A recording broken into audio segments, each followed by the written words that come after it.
Baru ingat balik tujuan hidup.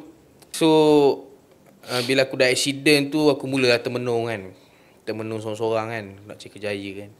Lepas tu aku ingat balik, aku nak jadi pemaju kan. Baru ingat balik tujuan hidup. Okay, lepas aku accident tu, aku mula cari kerja. Alhamdulillah, ada member poli aku tolong aku. Aku dapat kerja jadi site supervisor dekat Batu Kawan, Penang. Dan itu bagi aku seronok sebab basic 2,500. Okay. Dan memang dipaksa OT. Aku okey walaupun dipaksa, aku memang nak OT sebab aku bukan buat apa pun. So gaji aku maintain 4,000 dan ke atas. Dan first time dalam payslip aku ada PCB. Ada cukai pendapatan. Kira kaya lah. Aku tentu dalam circle aku paling kaya lah. Sebab kena cukai. Sebab ada PCB. So maksudnya bangga kena cukai lah. Aku bangga lah. Orang lain tak ada kena cukai. Aku kena cukai. So aku rasa bangga lah tentu.